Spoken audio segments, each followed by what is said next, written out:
morning, everyone. Welcome to Woolen Spinning. My name is Rachel.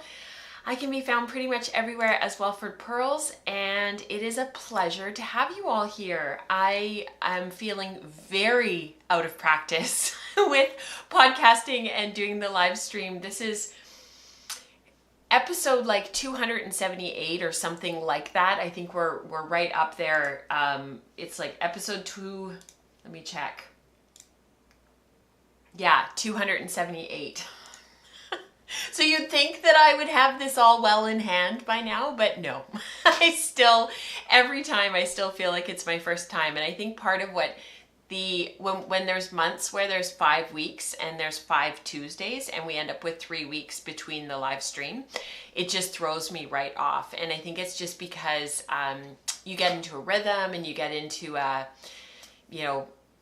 comfort sort of, you feel comfortable, you feel like you're doing it regularly, and then you don't do it for a few weeks and it's like, okay, wait, how does this work again? What am I supposed to be doing? So definitely feeling that way this morning. It's really good to see everybody. There's lots of people in chat this morning. We've got Charlotte and Laureline and Tessa and Rebecca is here. Elaine, Alberto, Diane, Greta. It's so good to see you guys. Thank you so much for taking some time out of your day to be here and to join into the chat. I really, really appreciate it. And I'm very cognizant of the time that you're giving to the community and to this place. And I really, really appreciate it. Before we get into the show, we've got a few things to talk about. I don't have like an overabundance of things. I always think when we have these big gaps between the show, it's 3 weeks, like, oh, I'm going to get so much done, and then nothing happens. And I'm like, yeah, that's about right. We've been up to our eyeballs in schoolwork and soccer. I've had a few shifts at the hospital that I've worked, and so it's just been a lot of coming and going, a lot of time spent driving. I spend a lot of time driving and just sort of getting into the grind of sort of the deep fall. That's often how I feel at this time of year. We start to get some inclement weather, although it's beautiful outside today, and I just start to feel kind of that sagging energy levels at this time of year. And I try not to put a lot of pressure on myself to get a lot done, but I'm excited to share with you a couple of things that are on my loom at this time. I'm excited about a project. So we are going to get into a little bit of weaving talk later in the show, which I hope that some of you who aren't weavers yet, that you guys will enjoy listening to regardless. What I am wearing, I'm actually wearing my Handspun hand knit Hyssop shawl by Layla Raven. We'll talk about this later in the show on sweater reflections. I'll talk a little bit about this shawl, and I can feel it coming off. It's actually like sagging a little bit. So that's this. And then I'm also actually wearing an old sweater that I knit years ago. This is called the Shapely Boyfriend, and it's a sweater by Stephanie Japel. From years ago. It was published, it was a free pattern published in Knitty from years ago. And probably the best thing for me to do is to actually just link my Ravelry project pages for you guys, and you can look up the patterns if you are interested. And the Shapely Boyfriend is a top-down raglan, and it starts at the top here, and then you increase all the way down, separate, sort of same raglan construction as you would expect for most raglan sweaters that start at the top. And then I modified it slightly. Instead of doing a picked up button band where you pick up all the way around the entire sweater, I did a seamed button band and then added buttonholes down here at the front. And this sweater has actually had several different evolutions of buttons over the years. I put on metal buttons originally, but they were too heavy. And then I put on high contrast buttons, but I didn't like that. I found I didn't wear the sweater very much. And then finally, I just put on plain gray that match the sweater, are a little tiny bit darker. And honestly, I still wear this sweater a lot. So I knit this back in, I just checked and now I'm forgetting when I knit this sweater. I knit it, I feel like it was 2016, 2013. Wow. So I knit it after James was born and before Nora was born. So I knit this 10 years ago. over 10 years ago, because I finished it in July of 2013. So that's getting to be quite a lot longer than I thought, actually. Who knew? All right, let's do all of our housekeeping now so that we can get on with the show in a few minutes. I just have a few things to share with you really quickly. We have Woolen Spinning Radio this month was a sort of a little bit of a deviation for Rebecca and I. We sat down and had a lovely conversation about creativity and energy levels at this time of year. And, you know, it went up on November 1st. You can collect it anywhere that you collect your podcasts. So, you know, Google Play, Audible, Spotify, all the places, iTunes, etc. And one of the things that we left in the post for Woolen Spinning Radio this month was, you know, what fills you up? What do you do to love yourself? And I would love it if you guys could chime in and chat about what you do to love yourself. And this is something that I think many of us who are quite busy at a busy stage of our lives, or are just sort of very consumed with sort of doing and getting things done, getting, you know, to-do lists. I hate saying type A personalities because I think sometimes you don't have to be type A to sort of forget to do things that show yourself that you love yourself and that you're looking after yourself and that you're filling up your own bucket. I'm really terrible for this, but it was really neat because within a couple of days there was quite a few comments on the post, and so I wanted to read a couple of them. Somebody wrote that they what fills them up is building skills and painting with wool. That's from one of our weavers in the community who is a beautiful tapestry weaver, and just a beautiful weaver in general. Somebody else said that they show themselves that they love themselves when they feel like they're accomplishing something, even if it's just making the kitchen clean before going to bed. And I totally appreciate that. When I leave the kitchen organized and clean and ready for the next day, man, do I feel like, yeah, you know, check. I just feel a sense of contentment, even as simple as it is. And then somebody left a book recommendation, and I haven't looked at this book and I'm curious about what it might be like. I'm going to look it up later. They left a book recommendation in the comments, How to Keep House While You Are Drowning. So for some of us who feel like they're being pulled in a lot of different directions at this stage of life, I'm curious about what that book is like, because she said the podcast episode in that book kind of came into her life at the same moment, and it sort of gave her pause, and enough of a pause to comment on the post, which I thought was really special. So definitely check that out wherever you collect your podcasts. That is for everyone. For our Year of Color 2023, we are finished the color contrast. So for November, we are looking at color harmonies, and that will be coming out later this week. I have it all queued up and ready for you guys. And then the Wool Circle will be streaming next Tuesday at 10 a.m. Pacific, same time as the podcast now, next Tuesday. And Rebecca's got some special stuff coming for you for that. We are moving into color harmonies for Year of Color right now, and we are going to be wrapping up our Year of Color next month in December and finishing it all off. We've been talking off and on in the community about capstone projects and what to do to sort of culminate our learnings and to sort of finish off our Year of Color with some sort of a capstone, which I think I'm going to work on sort of next year. I'm just going to take the year to just dive into a deep project and work on that. I've got lots of spinning to do, lots of carding to do. I'm not putting a bunch of pressure on myself. And I'll showcase some of your capstone projects that you guys have either started or finished in community participation later in the show. And I'm excited to do that with you guys. All right, we've got queries coming up this coming Saturday. We also have spinning staples tomorrow, November 8th. So I will post in the Slack channel for people who are part of those two groups, the reminders and the Zoom links like we always do. Right now, one of the things going on in our community is this core spin along. It was something that Crystal and Rebecca and I put together back in October on Woolen Spinning Radio. So if you haven't listened to October's Woolen Spinning Radio, please go back and have a listen. It's available on Patreon, but it's also, like I said, where you get your podcasts.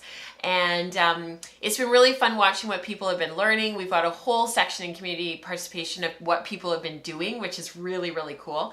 And we'll work on this sort of to the end of the year. I've got a core spun project kind of percolating at the back of my mind that I started thinking about over the weekend that actually would get 2 8-ounce bags of fiber out of my stash and get them spun. And I sort of thought, you know, I think that would feel really good at this point. It would be a good win. And I've kind of got it percolating at the back of my mind, and I think I'm going to pull that out and do some sampling and see where I might end up with that. So on Instagram, I've been posting lots of tips and tricks and previous core spun yarns that I've made, and really trying to be really super encouraging. So if you're not over on Instagram or you don't follow me, I'm at Wool and Spinning, and you can have a look at all of that and just follow along if you don't want to spin anything. But if you do, I'm going to be able to, I think we'll do a whole bunch of stitch markers and stuff, and we'll give those away in December for people who've been participating. And there's a thread on the Ravelry group as well as in the Slack channel for that. And the Slack channel is hashtag textured yarn, so have a look at that. And that's where all the core spun stuff has been. And then finally, you guys know this, but I always like to mention it so that you guys remember and know. We've always got all these group Zooms going on in the Slack channel that have been totally grassroots movements from you guys for you guys. And I've been really, really excited about just seeing these groups grow and seeing people be able to come out and participate. It's been really, really, really special. We did need to change the time on Friday morning. So they used to be at 9 a.m. Pacific, and they've moved back to 8 a.m. Pacific for fiber prep group and weaving group. So they alternate with each other's on Fridays. If you're not a weaver, you can still come. If you're not doing fiber prep, still come. It's just an opportunity to gather and to sort of bring those couple of things forward for those who really want to talk about those things. That's the space to do it. Virtual spin group is on every Tuesday at 9 a.m. It's before the live stream, so there's a whole bunch of us that gathered before the live stream today, had a lovely conversation, lots of chatter about electric wheels today and e-spinners, and then got into sort of what bast fibers are and talking about flax and hemp and the differences, and resurrecting some of the flax industry in places like Scotland. So it's a really cool conversation. I was listening most of the time because I was driving most of the time to try to get home from dropping the kids off at school. I think I'm probably going to change the name of virtual spin group to just spin group. Just to keep it simpler. We know it's on Zoom, we know it's virtual, we know we're coming from all over the world. It doesn't need to be virtual anymore. That was kind of more of a title that I gave it back at the beginning of COVID, just so that people knew that we were gathering on Zoom. And then finally, book club. We have picked our next book. We are doing Demon Copperhead by Barbara Kingsolver. We're going to have about 6 weeks to read it, and then we'll gather on December 18th, which is a Monday at 12 noon Pacific. The cool thing about that is we're sort of going toward more of a traditional book club format now, where the book is chosen, we read the book, we discuss the book. If you don't get it finished by December, still come. It's a lovely group of people. The humans are amazing. So just come, and wherever you're at in the book, discuss said book. So that's our next book, and I hope you guys are excited about it, as I am. So about 6 weeks to allow for reading and discussing. It's funny actually, because I saw the book. When there's brand new books at our library, you can take them out on a 2-week loan until they get kind of released from that. And I saw it sitting there because I don't have the book yet, and I don't know if I'm going to listen to it on Audible or if I'm going to try to read it. I'm not totally sure. Anyhow, it was a 2-week loan, and it's a little bit of a bigger book. It's a little bit heftier, and I was like, yep, nope, that's not going to happen. So I think I'm going to listen to it. I think I'm going to do Audible this time around. I haven't done that for a while. I've been reading the actual physical books, which I really enjoy. I find I get something out of the books that's different from when I listen to a book, but honestly, time. There's that thing. Time is the issue right now. So, all right, let's get into it, and I'll see you guys on the other side. A thank you to our sponsor, Brother Drum Carder. They are dedicated to giving you the very best of carding products with a focus on quality, affordability, and customer satisfaction. They are building mill processing equipment, so please stay tuned. Be sure to check out the new products on their website and follow them on Facebook and Instagram at Brother Drum Carder.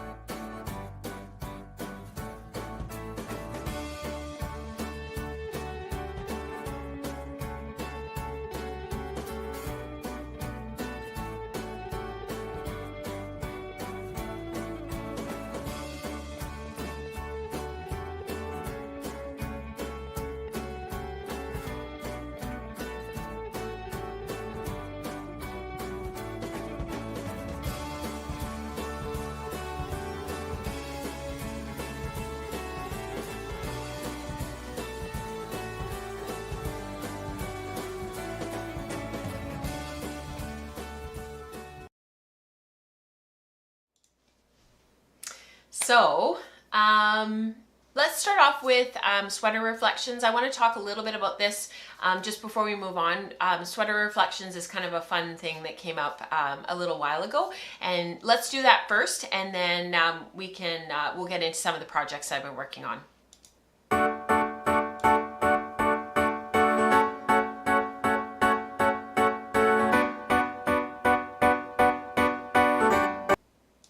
So I mentioned at the beginning of the show that this shawl is called Hyssop.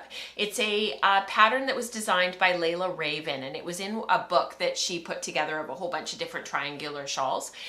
And the reason why I wanted to talk about this today was as part of the sweater reflections was sweater reflections is like an opportunity to reflect back on previous projects and things that we've learned from them, things that the big takeaways and stuff that we've had, sort of opportunity to think about after we've made something, once we've sort of, worn it a bit, maybe it sat in the closet for a while, all that different stuff. So this was originally the Shoreline vest, which is a pattern by Carrie Bostic Hogue. And I loved this vest. I loved it. I never wore it, and it sat in my sort of drawer of stuff, and I just like never ever wore it. And I think part of it is it's not really my style. I think the other part of it is I have hips and I'm quite curvy, and the vest just never sat properly. It kind of always, it didn't really hang properly on my body. And I loved the yarn. It was Kramer Yarns. It was a spinning review that Stitchcraft Marketing had asked me to do, and it was a rose merino gray blended with a gray alpaca, and it was a 50-50 fiber, and they had asked for a review. And for those of you who have been following me like from the beginning, you might remember me talking about this yarn and spinning it. I started off on my spindles, I did the review and everything, and then I kept spinning it on my wheels and finished it off. And I actually still have some of the fiber, and I would like to finish it off eventually. But I had just taken a course at Maiwa. It was on dyeing. We did natural dyes, and then we did synthetic dyes and acid dyes. And I just felt really like fired up about it. And so I took the rose gray finished yarn and I dyed it with logwood to get this gorgeous kind of browny purple color. It's funny because Eva's saying, is it dark purple or is it brown? It's kind of like a browny purple. This is the accurate color over here. It's very, very dark compared to that photo that's quite blown out. This is probably very accurate of this color of this yarn and everything when it's out in the sunlight. It's definitely, yeah, it's really hard to photograph. Anyhow, of course, I didn't know back then what I know now about photography, so that's part of it. But anyways, so I ripped out the vest and I reclaimed all of that yarn, because you can see here where the vest kind of, bunches up around the hips. I either needed to have a lot more ease so that the vest would fall properly, or I needed to change my shape, which is not going to happen because I am me. So I reclaimed all of the yarn and I found a pattern. I really wanted to knit this. It was a really interesting construction. It was done totally differently from how I had knit triangular shawls in the past. It was done from the point and then increased out. And then you go back and add the garter stitch borders that are on the shawl. And the reason why I wanted to mention this today was because I threw it on this morning knowing that I would be talking about it today. And what I learned from this project is if you love the yarn and you're not super happy with how it came out in the finished project, it is worth it to pull it out and reclaim the yarn. And I know that there's kind of a thing in our community about pulling a Rachel, quote unquote, i.e. ripping something out when you're not happy with it. I do tend to rip things out very quickly and without a lot of remorse. And I think this really reinforced that for me. With the alpaca content in there being a 50-50 merino, it's incredibly warm, it's cozy, it's next to the skin soft. I'm really glad that I didn't let it just languish in my stash, eventually maybe be eaten by moths or something, or be ruined. I'm glad that I reclaimed the vest. As much as I loved that vest and I loved the pattern, it wasn't a great fit for me. It wasn't a great shape for me. It wasn't the best use of the yarn. It wasn't like there was so much yarn that I could then like knit a full sweater. And I'm just really glad that I reclaimed it and made something that I really love and that I wear a lot. And when I was putting it on this morning to head off to drop the kids, Nora said to me, maybe one day that shawl is going to be mine. And I thought, yes, this is why I ripped it out. This is why I reclaimed the yarn. So I hope that for those who maybe sometimes struggle with ripping things out or reclaiming yarn, or feel a little bit of remorse, and they've done all this work and you put in all this time, and now you're pulling back all of that work. Maybe it's just a different way to reframe that and to think about it a little bit differently. So I hope that is helpful for you. Greta says it has always been encouraging seeing Rachel undo stuff that is not being loved. Yes, thank you. Yeah, that's awesome. I love when my kids claim one of my knits for themselves. Yes, agreed. Yeah, it was really sweet of her, because I've got a couple of shawls that I've made over the years that you guys have seen on the podcast, but it's been a long time since I've talked about them. And they are for Nora when she gets older. Like, they were stuff that I made for her when she was a baby that I'm kind of hanging on to for when she's a little bit older. And I showed one of them to her this morning, and she was like, oh, I really like this. I'm not going to wear it today, but I really like this. And I was like, yeah, that's cool. Yeah, Diane says, I totally remember when you did this spinning. Yeah, I mean, in some ways it was a while ago.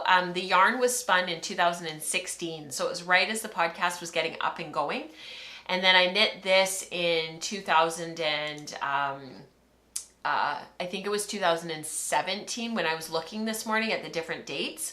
And then of course, like I said about the sweater, it was done back in 2013. I didn't want to talk too much about the sweater. It's a commercial yarn. I got it from the Beehive wool shop in 2013. It's just a tweed. It's nothing special. It does have acrylic in it, so it's just nothing sort of special about it, but I have worn it a lot, and I have thought about, I knit one for my sister-in-law afterward, and it's funny because I actually have thought about doing another one, and because this one fits me so well, and it's always been one of those sweaters that I've pulled out regularly, and I've often thought I need to re-knit it. It's a true worsted weight yarn that's that the pattern calls for, and I've often thought, I really should spin for another one, but like a hand spun version. So I'll keep it in the back of my mind. All right, let's go on to I'm actually really excited to share this one with you guys. So we're gonna, instead of doing works in progress first, like we normally do and talking about, sweaters and whatnot, let's do finished hand spun yarn first, because it has been so long since I've had a finished project to share with you guys, and I'm excited to do that. So let's do that next.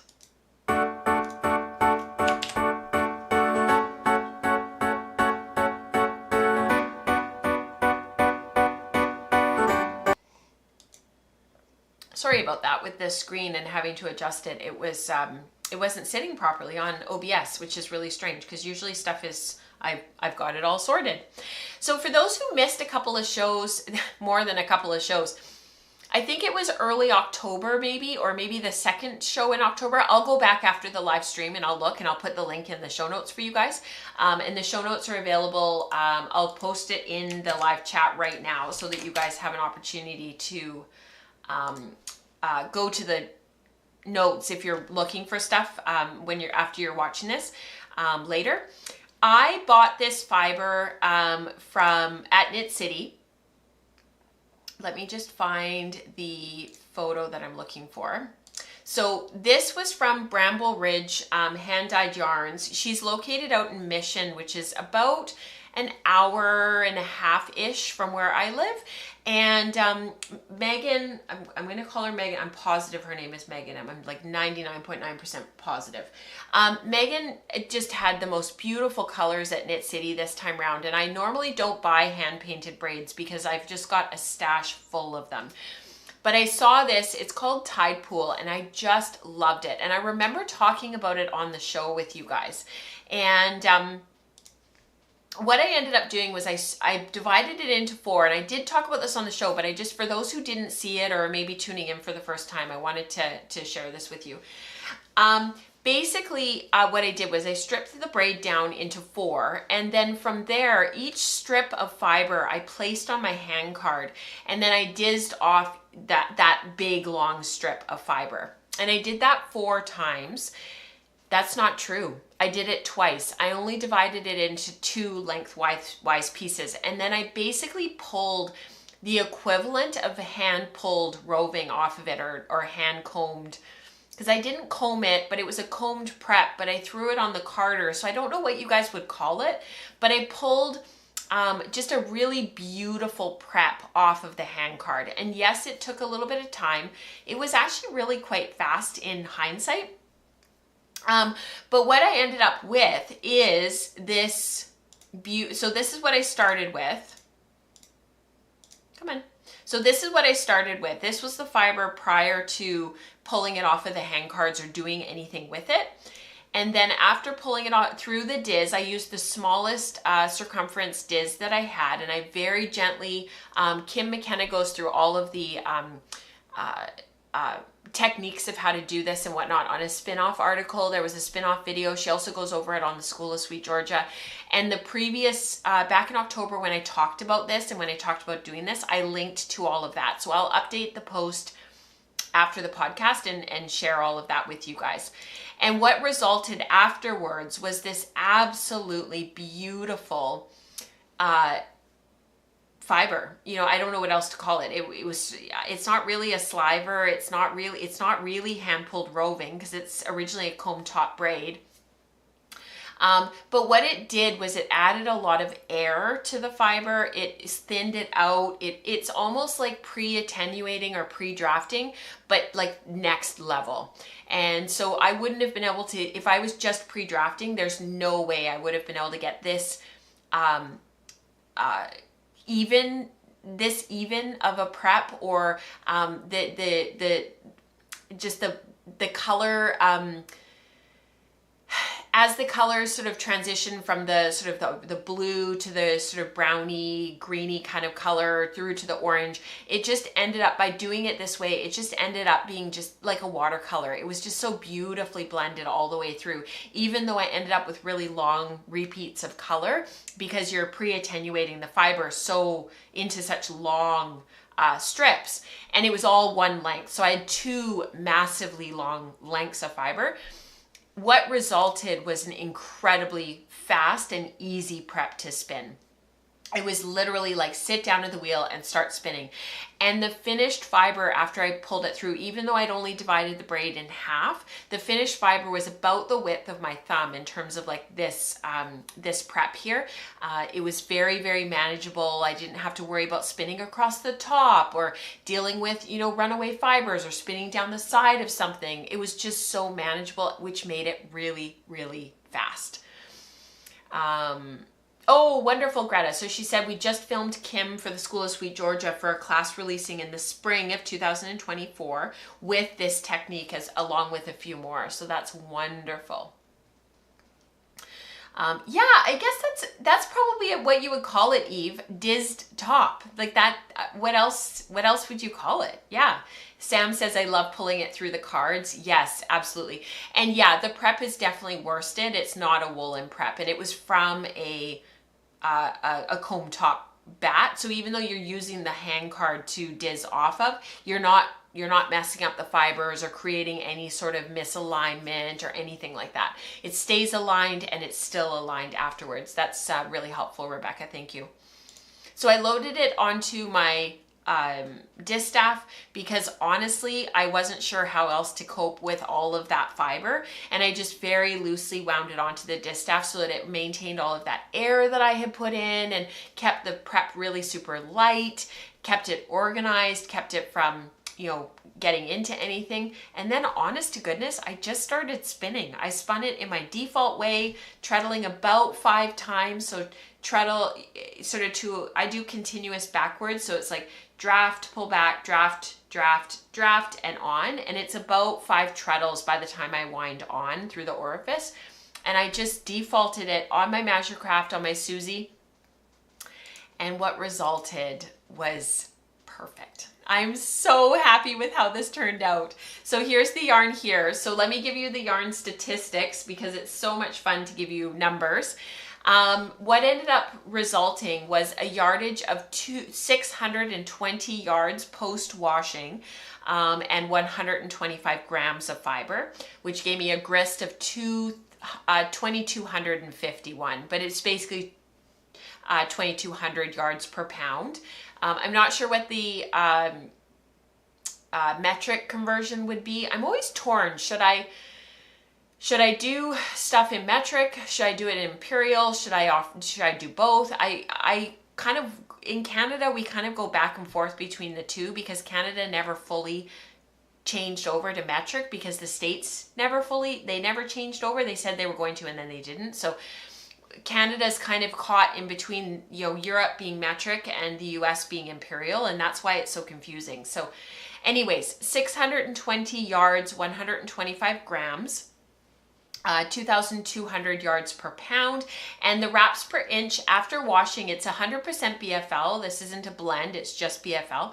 It actually did kind of poof up a little bit in the washing, which I wasn't surprised about because of all that air that I had introduced by dizzing. It's about between 22 and 24 wraps per inch. It's very even, very evenly spun. It wasn't difficult to spin, like I said, and it was very, very fast.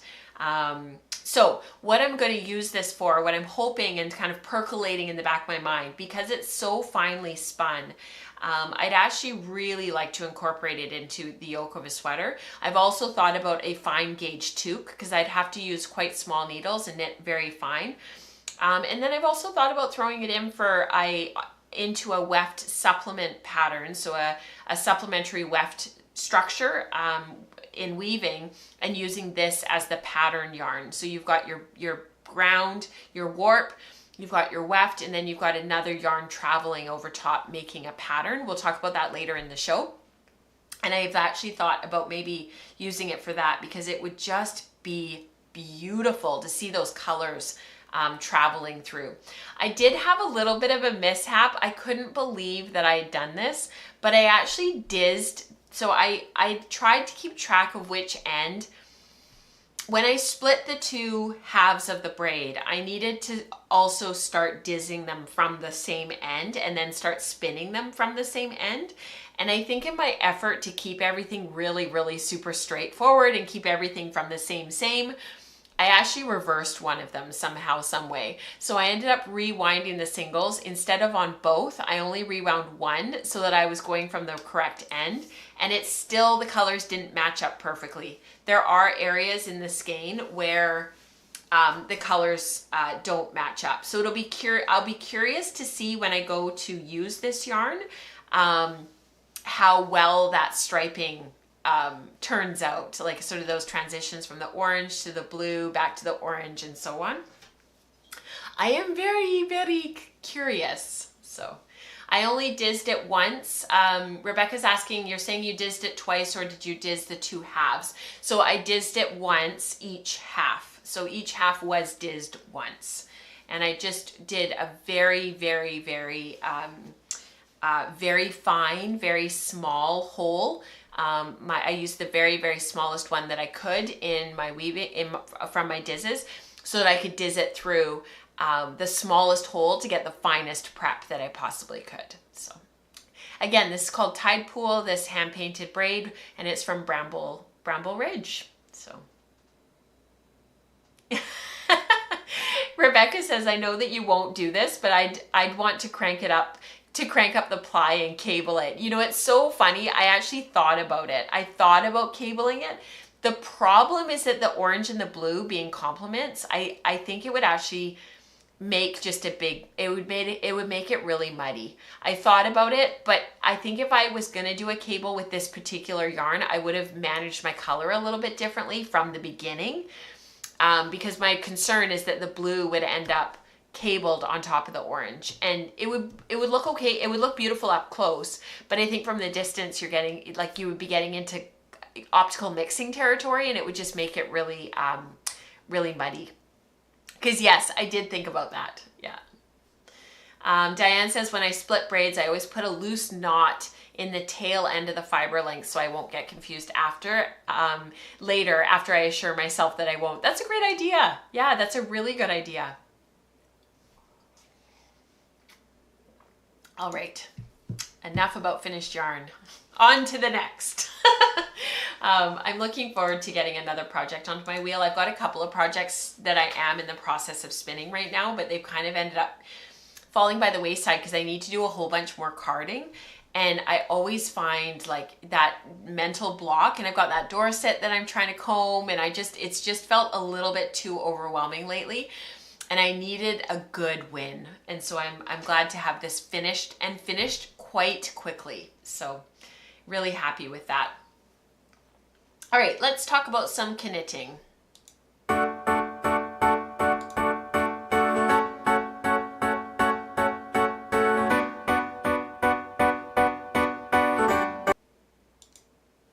So this project behind me is my Weekender Light. And I wanted to very quickly show you a little bit from the beginning. We've talked about this ad nauseum, but these were 3 different hand-painted braids from Sweet Georgia. And it was Tea Party, Grouse, and Woodland. And I combined the 3 by putting them through my carder and pulling them off and creating strips of roving that I then combo drafted. Yeah, Lisa says come to Fiber Prep on Friday. I know. I'm actually hoping that I will be able to come because we don't have any plans. We don't need to be anywhere until 10 a.m. I'm like, it's 8 till 9. I can totally do it. Fridays are really, really tricky for me, which I know many of you can definitely, what's the right word? Sympathize with.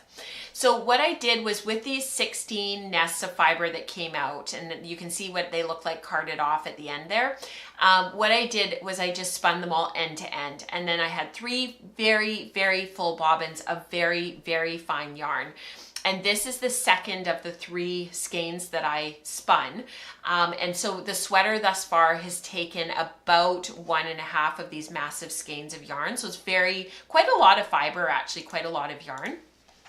And I'll pull Miss Diana up close so that you guys can see her. But I haven't done the 3 needle bind off just yet for the top here. I pinned it in place to show you guys sort of where I'm at, but I am finished the front and I am finished the back. I did lengthen the sweater because my torso is so long, and you can see that Diana's a little bit shorter than me. The top of my shoulders are about 1 inch higher. I'm sort of more like up here, and which actually I need to lift her up a bit so she is my height, but anyways. So this is, you knit the sweater inside out, and then I finished off the front neckline here. I've got everything ready to go to do the 3 needle bind off, and then I need to do the cast off that she instructs in the pattern across the front, and then it becomes a drop shoulder. As you can see, the stitches are caught up on the needle right now. I had all these like grand plans of having this like bound off for today, and I'd be able to show you guys and yada yada, but then everything went to pot yesterday and that didn't happen, but that's okay. So right now I've got my needles, I've got them looped through the front and the back, ready for the 3 needle bind off here, and I'll get that done, and then we've got the sleeves to then pick up and knit and finish off. There were a couple of things that I did with this sweater that I did modify. This is a pattern by Andrea Mowry. It's called Weekender Light, so it's the slightly finer gauge than the original Weekender pattern, which was in a worsted weight. What I did with this sweater, when I got to the yoke, there's so many people in the community that have made this sweater that I sort of asked the hive mind, like, what would you guys do in this situation? So one of the things that I often find with sweaters like this is there's just not enough ease in the shoulders for me. So even though I need to follow the size that I need for the rest of my body, I've really noticed over the last year or so that I just don't like my clothes being particularly tight. That's been going on for a while, where I've very slowly, progressively been moving toward less tight, like, you know, looser clothing. And I think it's a comfort thing. I think it's just moving all the time, being up and down and, you know, lots of walks, just all that kind of stuff. And so I asked Suzanne specifically, like, you know, what do you think? Like, this feels really short, the measurement that she gives for the depth of the yoke for my size. And I said, I've added an inch to the front. Like, what do you think? And Suzanne was like, it'll be fine. Don't worry about it. Stay, like, you probably will like the additional ease. So what I did was, instead of knitting the depth that was called for from here to here in the pattern, I added an inch. And then to the back, I actually added an inch and a half, almost 2 inches to the back, just to give me a little bit more ease. So it doesn't add width, but it does add depth. And it just means that even though I don't have big shoulders, it just gives me a bit more space to move. It also gives me the opportunity for a slightly bigger arm sky for when I'm picking up the stitches, so that this isn't too tight, because that is one thing from my mandolin drop shoulder cardigan, the all over lace that I did in the Disdarrow Ranch in the green. I did it back in the summer. I wear that thing all the time. However, the arm sky for the drop shoulder is a little bit too small. And so it's a little teeny tiny bit tight here, right below my deltoid, like right here where the drop shoulder is supposed to hit. So when you're standing, it would be like right here. And I don't like that, because I'm constantly feeling like I'm pulling at it. I'm not really, and it's actually even relaxed since wearing it so much, but I feel like I'm always pulling at it because it's just slightly tight. It's just slightly uncomfortable. So I did add a little bit of depth, and I did add length to the body. So I did lengthen the body by, I want to say, about 3 or 4 inches, like quite a bit, so that it would fall nicely and it would drape, and I could throw a vest over top, one of my puffy vests, another sweater over top, and I could wear it more like a t-shirt, because this, while I've knitted at a slightly tighter gauge than what calls for in the pattern, it's still not a thick, heavy sweater that you're going to want to wear as outerwear, unless it's the summer or the spring or early fall when it's still really warm. This is going to end up being more of a layering piece, I suspect. It's going to be something that I throw on underneath other stuff. So yeah, Lisa says, I hate tight arms and shallow armholes. Exactly. Yeah, neutral. Yeah, very neutral striping, really trying to, you know, I didn't want overt striping, but I was okay with a little bit of like tonal striping, and I think it came out quite well. It's more pronounced on the camera than it is in real life, and it's probably just the camera trying to pick up on what little color there is. And you can see at the back here, it has a really nice length. It comes right down. It's over top of the black skirt from the mini mock neck tank that I showed you guys last show. And it just falls nicely. Unfortunately, there ended up being quite a bit of striping through here. This was when the new ball of yarn was added. If I knew in hindsight, I think I would have done like 1 row of the existing yarn, 1 row of the new yarn, 1 row of the existing yarn, and so on. It would have just blended it a little bit. But honestly, in real life, you can't, it's not that pronounced. It's much more subtle.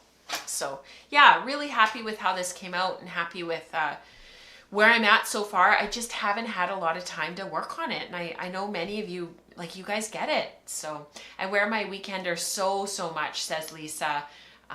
I've come to really enjoy my light pullovers. They're great layering pieces. Hey, Rebecca, like, you can throw on other stuff. So yeah, Eve, to answer your question, is it as obvious in real life? No, it's not. No, it's much more subtle. It's just the camera trying to grab onto something. Yeah, and you know, I think positive ease for many of us, like, it's just more comfortable. And the style right now is very blocky. The style, you know, relaxed fit jeans, wide leg jeans, bigger jackets, bigger coats, like, that's the style right now. And man, am I relieved. It's like, no more tight stuff, unless it's like working out gym stuff and you need to not have anything falling on you. Bye, Eve. Good to see you. The last thing that I have been working on, and I'm not going to talk about it too much because I just got it sorted out yesterday, but I'm still working on my brioche toque, and I thought this would be like a couple of days. I'd have this done, no harm, no foul. It'd be super easy. I just dropped a stitch marker. Shoot, that's one of my favorites. I'll find it after. Anyhow, I started to do the toque, the decreases, and I really didn't like how they were coming out because my stitch count is a little bit different from the pattern. And this is for a sample that's coming up on the School of Sweet Georgia next year. And I just didn't like how the decreases were going. So I actually ripped back yesterday. My mom had a little procedure done yesterday on her arm, and I didn't know how long I was gonna have to wait. And so I took this to do the 3-needle bind off, and I also took this to rip back through the decreases and pick back up again. And I ended up not getting to this because she ended up being way faster than we thought she would be, so which is great. So I did get this ripped back, but I am still working on it. I just haven't mentioned it the last show or so because I haven't had a chance to do anything with it. However, if you look off to the side there, look at that halo. It's over here really nicely, and it's over here. And it kind of got me thinking, like, some of these primitive breeds, the Icelandic and everything, like, man, this would be awesome, this yarn. It would be fantastic as a substitute for a sweater that has mohair held with the underlying yarn.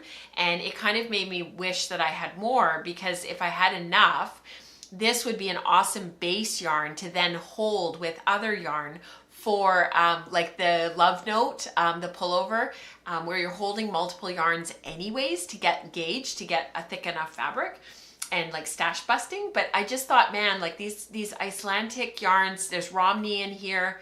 They make this fantastic halo.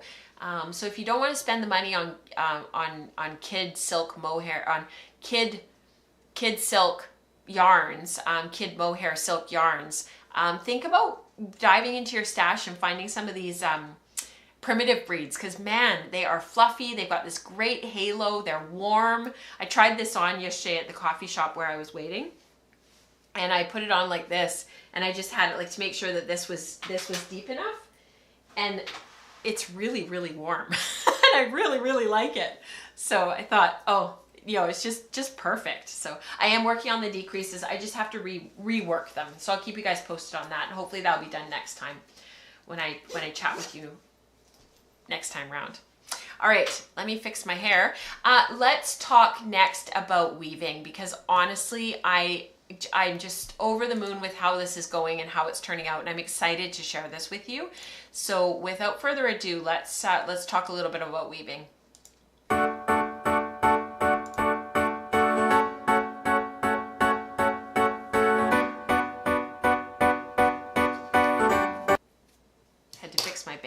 I messed them up with the putting the toque on. All right, so it's not biasing or twisting, Rebecca. It's brioche, and so it's like doing its thing. I don't know how much of it will come out in the washing, but I will report back, because it is something that I've been watching as I've been working on it. All right. I am so excited about this. So this is a project that I started kind of on a bit of a whim, and totally, Lisa, I'm hat head. This is a project that I started because I was just really inspired by all of the overshot and float work weaving that I've seen over the last number of days, weeks, months, years. And one of the reasons why I wanted to start weaving was because I wanted to do float work or overshot. Different people call it different things. One of the reasons for calling it float work is because there are different techniques that you can do within sort of the overshot umbrella, and trying to get away from some of the colonialism that's associated with overshot weaving, calling it something else. It's easier to call it overshot just because everybody knows what you're talking about. But basically what we're doing here is, if you look at the fabric and you look at what's happening in the fabric, if you see those little threads up here, that's the warp, and that's 8-2 cotton, and I've got it, it's in like a taupey gray. It's very, very, it's almost a cream. It's sort of a taupey gray. And that warp, you wind your warp, or you, I'm just gonna keep it simple for non-weavers. You wind your warp and you throw it onto your loom, and that's your ground. That's what creates the fabric that's sitting underneath the colorful yarn that is floating over top. So when you're working this type of weave structure, it's called a supplementary weave structure because you have your plain weave ground. So you've got your warp in your one color and you've got your weft in your one color. So if I was to cut out that browny red yarn that's sitting on top, I would still have a completely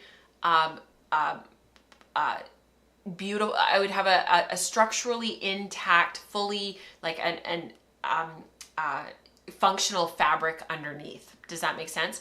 And so I've set the yarn at 16 ends per inch, and I'm weaving that same warp yarn is being used as weft across the yarn to create those interlacements that we know are part of weaving. It's being woven at 16 picks per inch. And then it's almost like, I think of it as like putting the other yarn sort of in between as a supplement. It's extra. It doesn't have to be there, but that's what makes the pattern. And so if I go back here, so I found this draft in the Hand Weaver's book of pattern book, in the Hand Weaver's pattern book, and this is by Marguerite Porter Davidson, and this book was on there's family photos sticking out of it. This pattern is from the bottom of page 97 under the Overshot small motifs, and it's this one down here on page 97, and it's called Johann Schlielen's number 123.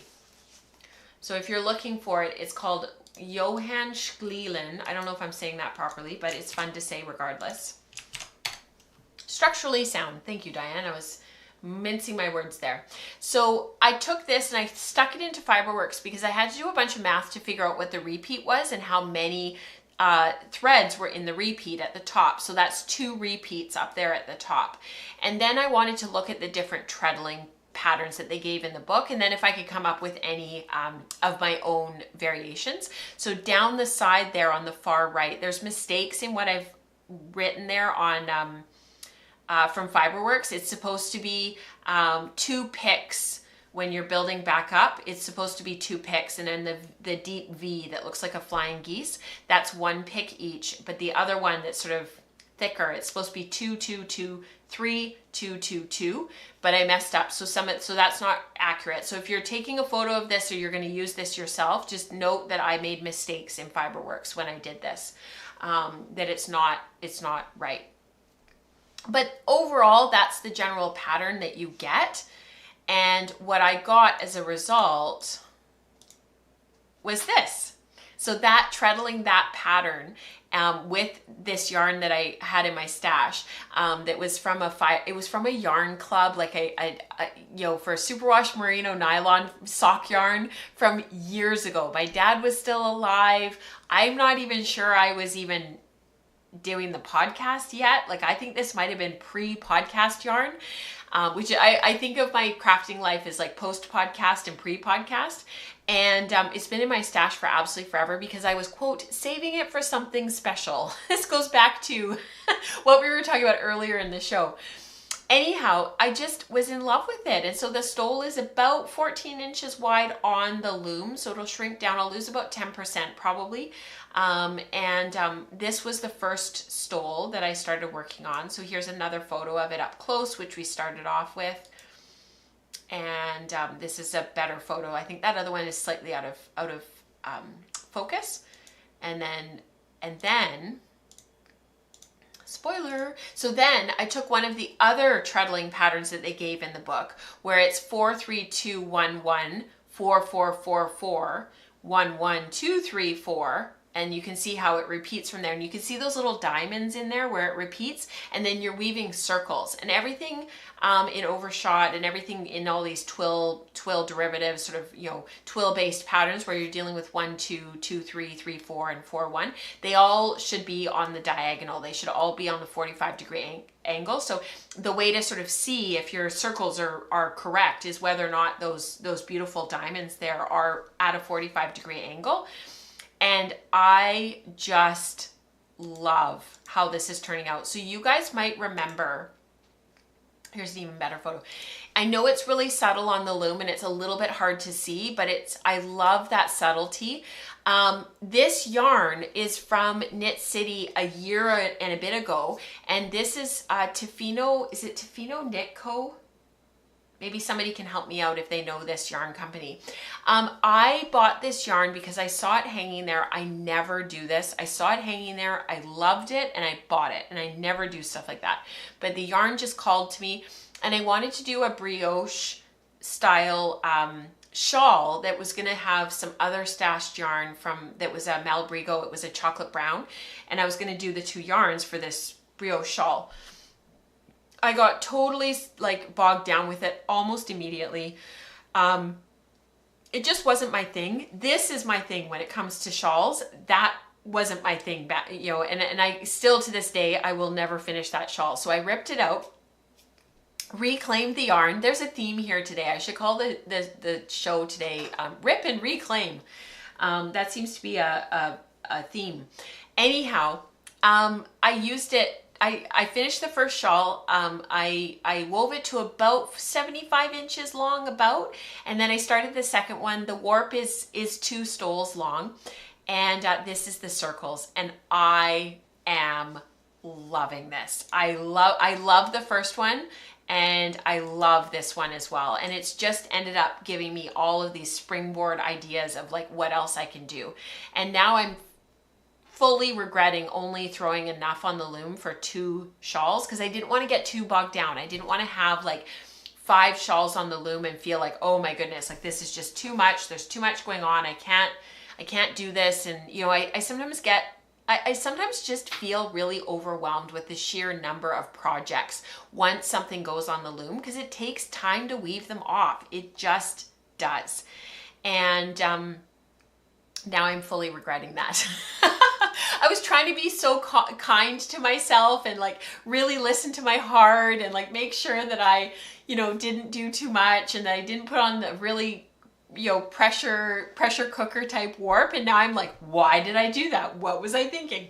So now I have to wind another warp. But this is the 3rd treadling pattern that I'd really like to try on another stole. So I'm going to wind another warp. It's only about 200-ish ends. It's super fast to wind on my warping mill. I can get it done really quickly. Warp up for another 2. I've got so much sock yarn to use as my supplementary weft to just use it up and start weaving through it. I'm really excited to do that. And I also have all of this stuff in my stash to use up as well. So I think we're going to be seeing a lot more of this. I really want to start designing my own and making my own overshot patterns and different treadling patterns and whatnot to make it my own and create my own stuff. And my long-term plan is actually, it's been brewing and percolating in the back of my mind for a really super long time. So my stitch marker fell into my keyboard. So it's sitting right here on my keyboard. I don't know if I'm gonna be able to get it out. Shoot. Oh, there it is. I got it out. Oh my gosh. My long-term plan and what I'm really hoping to do is actually to take these stoles, like as I amass them, like numbers wise, and to actually like have a certain stock of them all the time that I can put in my Etsy shop and sort of sell on the side. And the only reason for that is I can't keep them all. And I can always get more yarn. I can always spin more yarn. And I'm just gonna use it as a learning opportunity because I really love these structures. And I love this kind of stuff. I feel like it's like the comment from the most recent episode of Wool and Spinning Radio. It's painting with wool, and it's just so creative. I love working in Fiberworks and seeing how the pattern is going to work out. I start with the profile draft and then I go from there, and I just love it. So come up with some of my own, make some of my own, and maybe you'll see some patterns in the future.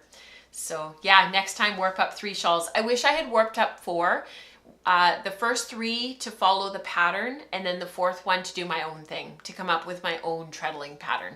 You know, whether it's like a rose path derivative or anything. I wish I had done 4. Because I find the first time you're just learning and figuring it out. The second time you're starting to really get into a rhythm and you're understanding what's doing what. And then the 3rd time you start to make it your own, and the 4th time you truly make it your own. So I should have worked up 4. Yeah, beautiful patterns in the yarn just makes it. Thank you, Dana. And you know, these hand-painted skeins of sock yarn in our stashes, like they're just sitting there. And I don't really want to do socks with them because I want to showcase it. I want it to be something that I can wear or give as a gift. So one of these is going to go to my sister-in-law, either these ones or another one.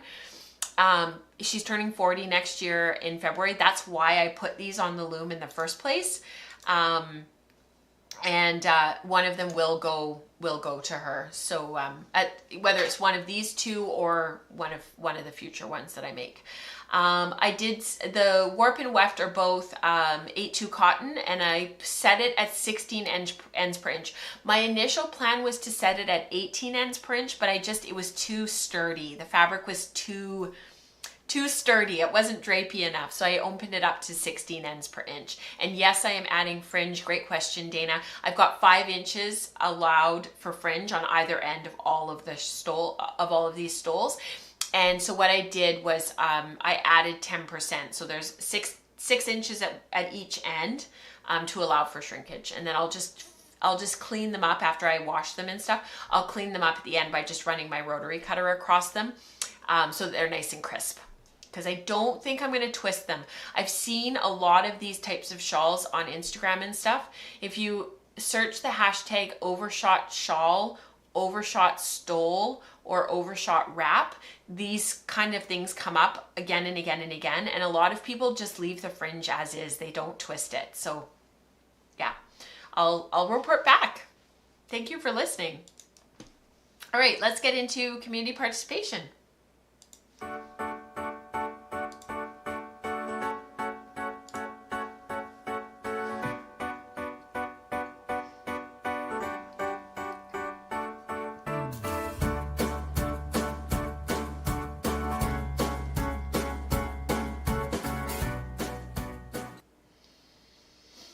So I can feel my voice is starting to fade. So we've had sick kids here all last weekend, and we had family visiting, and it was just a crazy, crazy weekend. The kids they rallied really quickly, and they went back to school this past week, and this week's been fine. But Mike and I are kind of fighting a little bit of something. He's fully fighting it, and I'm kind of fighting it. So if my voice totally gives out, we'll finish this off next week and do the rest of it. But I'm excited to share this. So this is all of the stuff that I was going to share with you about the core spun, this core spin along that people have been working on. I'd mentioned earlier in the show that I would show you what people have been doing. So this is what they've been doing. This is from Dominique. It's her very first try. She took some brown mohair for the core and ran it through the wheel in the opposite direction of spinning. So that's just to take some of the twist out of it so that when you go to core spin, your finished yarn isn't quite so over twisted. The yellow fibers are wrapping around the core, but no matter how slow I go, it has too much twist and wants to ply on itself. Am I doing anything wrong? And the answer is not really. That's kind of what core spun is like. You might want to feed it onto the wheel a bit faster. That helps a lot. And I'm just having that firm uptake to get it to feed on a little bit quicker. But think of core spinning as sort of creating a singles yarn, kind of. It does get pretty twisted, and that's why we take out twist before we make the core. Before we make the core spun, to minimize some of that twisting.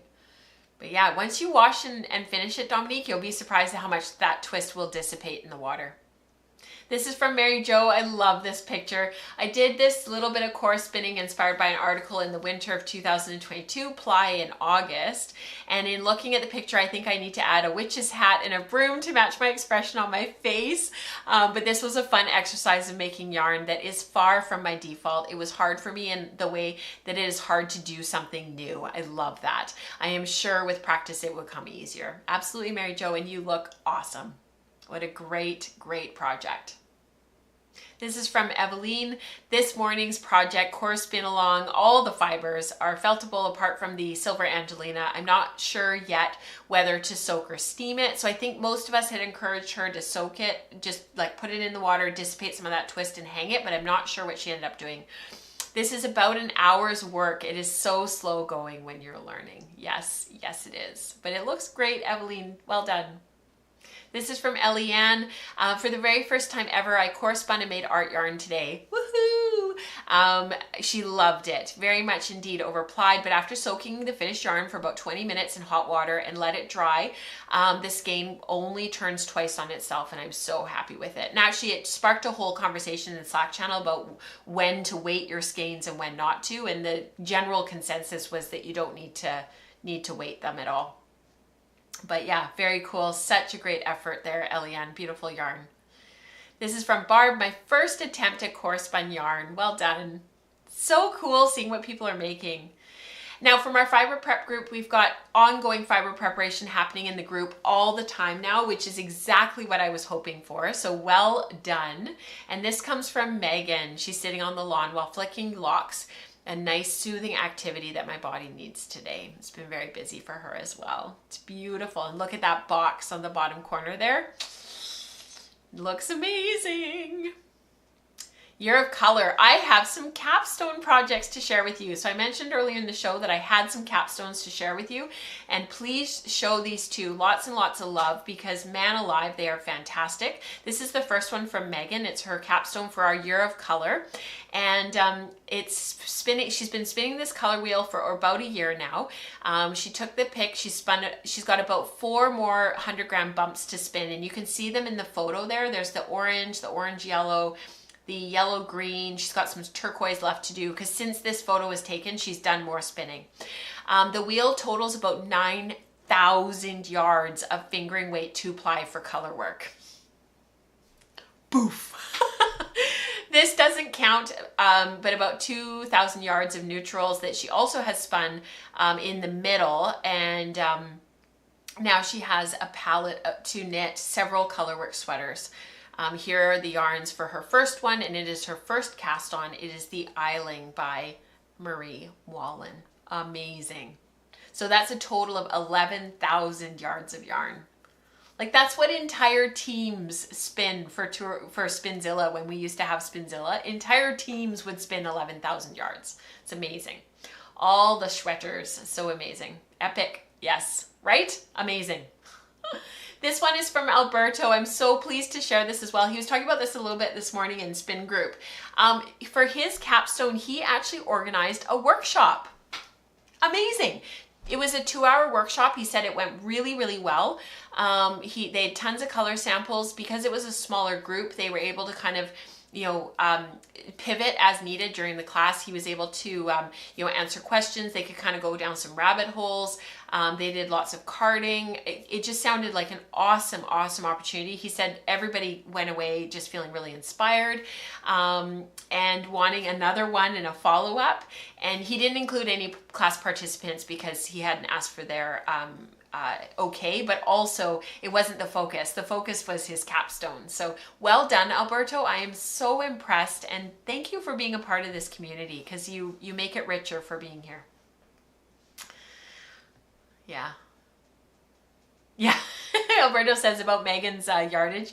He says, I don't think I can count that much spun yarn. Crazy yardage indeed. Totally. Yeah, Lisa says Megan is a machine. I drink a cup of coffee and in that time Megan hand carves a wheel, raises a flock of sheep, prepares the fiber, spins the yarn, and makes sweaters for an entire family of 16. It feels that way sometimes. Tessa says a workshop is a brilliant idea for a capstone. I thought so too, Tessa. I thought this was fantastic, so well done. All right, we've got just sort of our general mix and shares. This is stuff that's going on in the community that people are doing, and it's always such a pleasure to be able to share this stuff, because it makes my heart sing. Even though I don't always get a chance to comment on everything, I see everything, and I always think, oh, I love that. Oh, that's fantastic. Oh, what a wonderful opportunity. Like and it's great to be able to share it here with you guys. So this is from Laura. Finally, her all spindle spun, you guys. She did ply it on the wheel, but all spindle spun. A tune shawl is finished. I have, as I have too many big shawls already, I've decided to turn this one into a poncho. It's going to be worn a lot. Our house gets quite chilly in the winter as we try to spare some of the electricity bills. Luckily, we will never run out of wool to keep us warm. How true is that, Laura? And yes, I think a lot of people are dealing with very high electricity bills. So my heart goes out to you guys, because I think many across all of North America and Europe are dealing with that. Also from Laura is her spinning over the summer. All of her supported spindles, her flock has grown from one to many. And what incredible spinning, Laura. Well done. She posted photos throughout the summer of her spinning on their boat, which just looked awesome. This is from Tazzy. The sidewalk chalk weekend slipover is complete. That is a mouthful. Blah, blah, blah, blah. Sidewalk chalk. Blah, blah, blah. Anyhow, I wore it to Wool and Flock in New York today. Got a million compliments. That's awesome. I'm always happy when people actually compliment one another. I think we live in a world where we don't. Everybody is so caught up in themselves and what's going on in their lives and what they're coping with and what they're dealing with. And I think for many, many people, I think there's actually a lot of not great things happening in their lives. And I think if we could just look up from our phones and look at our neighbor next to us, whether we know them or not, and just compliment them on something. You know, I think it would go a long way in our world. And I know there's some people that I know, like no matter what, I could wear like, you know, something, you know, I don't even know what would be something that, but they still won't give you a compliment. Like they just never compliment. And I would love to see that change. Even if it's just something simple, like what a beautiful smile.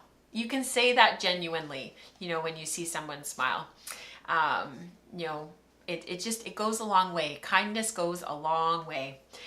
It's a fin lamb that I processed and then blended with top, and it's the best layer. Super happy with this sweater. And actually, Tazzy, after I saw you post this, I have a whole bunch of yarn in my stash that I've spun over the years that I've actually thought about grabbing this pattern. I think it's by Petite Knits, and I've actually thought about just whipping one up because it just looks like such a fantastic layering piece. And I used to have a vest very similar to this one that was gray. It was all over cabled. No, I did not make it. It was store-bought before I knit. And I wore it for years. I had it for years and years and years, and I don't know where it's gone. And it's been gone since I had kids. Like it was misplaced years ago. But man, this would be such a great piece to reintroduce into many, many people's stashes. Yeah. Yeah, Tazzy always looks so put together. She does. She has great outfits and she sews, and so a lot of her stuff is me made, and I think that's just fantastic. Yeah. That skirt, I know, right? That skirt. Oh, so great. I love telling people how fab they are. Lisa, I keep doing it. Please. This is from Charlotte. I love this color and I love what the results and that she showed. She created this collage herself, and I love that she showed where she started and where she finished, because I think sometimes we lose track of sort of what the depth of some of our projects, like we lose sort of how nuanced they are and how many steps there are and how much goes into them. So oh, this is amazing, Charlotte. When the weather cools off, I will model the combo spun vest, but here are the highlights. This is one of the times I truly failed at stash busting, because what started out as 2 compatible braids of BFL somehow morphed into getting 5 more braids in order to have enough for a sweater. I love that. The yarn ended up being heavier and with less yardage than envisioned, so the Anna vest by Karen Templar came into being, and we have a vest spin. It fits well, and I like the Corozzo buttons from, I think it's Melmatch on Etsy. Beautiful, beautiful, Charlotte. I love this, and I love that you did a vest and that you weren't put off by not maybe having enough yardage for sleeves. It's beautiful. This is from Sue, another vest. We've got 3 today. I finished a new vest. The fleece is a Polworth Corriedale, and I combed it and spun it on the road last year. The pattern is Macallan by Thea, I think it's Thea Coleman. She's been around and designing forever. I love her patterns. It was designed to be knit in pieces, but I knit it in the round instead, and it's quite plain on the front, and the party is all in the back. Amazing. I found the yarn a bit coarse to knit with, but the finished vest is lovely. Isn't that so often the way? Especially once we have a layering piece underneath, and I love that you put that beautiful blue on Sue, because it just gives you so much color and light. It just looks awesome. And this is from Sam. Hello, my lovelies. I would like you to meet, I'm not even going to try to say that, my fanway. It's a Gaelic word, I think, right? or is it Welsh? I'm not even going to try to say it. I collected her today. She is a timber tops lister, which was made in the town next to where I was growing up. I had to collect her from a small seaside town, which we used to go to for family holidays and days at the beach. If that's not two very good reasons to buy her, then I don't know what is. Made of oak, the tree for those born in June. Her and I have a June birthday, and double drive, I'm smitten already. Beautiful wheel, Sam. Beautiful. This is from Elizabeth. My first fractal, 2-ply sport weight, 377 yards. I wanted to work with those bright colors to break up some other projects, and I heard about fractal spinning a long time before attempting it. Not sure why it seemed intimidating. I think it's because the breaking up of the fibers just feels like a lot of instructions, but then when you do it, you're like, oh, that's it. Finally doing it helped me to understand the color movements better. Yes, that's awesome. Now I can visualize the longer and shorter lengths of color and how to understand and how it can change based on how the fiber is separated and how it's drafted. That's awesome, Elizabeth. And beautiful skein of yarn, just beautiful. This is from Robin. My Whidbey Jet, a mystery crossbreed from Main Island, BC, several ferry rides away, provided the sweet fleece for the gray-brown bits, prepped on my new drum carder, no more hand carding for sweater quantities, yay! And some very nice Polworth comb top from New Zealand provided the soft, creamy white singles of the 2-ply marl. So funny story, Main Island is, it's obviously a ferry ride from me, and my friends in nursing school, we actually did a bike trip over to Main Island. So we took our bikes, we went to the ferry, we had all of our partners drop us off and family and whoever, and drop us off with our bikes, and we did a whole bike trip around Main Island. And it's funny because I hadn't been there since I was a kid, and I haven't been back since. And it made me think when I was reading this, when Robin submitted this on the Ravelry group, I was like, we need to go there again and take the kids and show them some of these little islands that are just off the coast here, between here and Seattle. And, you know, some of them are American, some of them are Canadian. And I was thinking, like, we need to do that with the kids and show them some of these places. So she actually designed and drafted this sweater herself, and she chose a marl because she was afraid she'd run out of Miss Whidbey Jet. As it was, she played a very close game of yarn chicken, and the solid baby cable rib section are 3-ply, and that helped to eat up the bats for sure. But I triumphed, and here it is. I feel as though Miss Whidbey Jet is trotting along beside me as I go on long walks in our local coastal rainforest. Nice and cozy for chilly autumn days.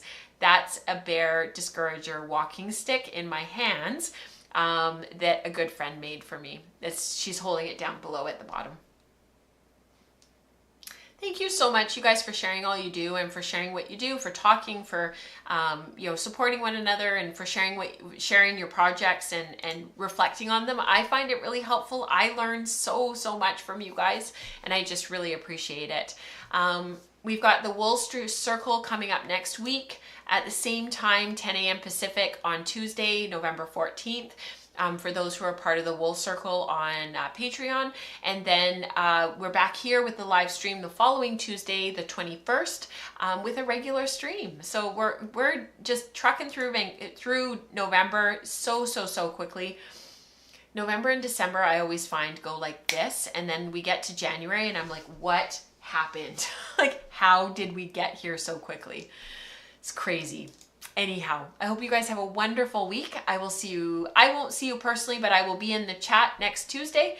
And until then, happy spinning, happy knitting, happy all the things. And I hope that you're really super inspired over the next week to create and make beautiful things. Bye, everyone.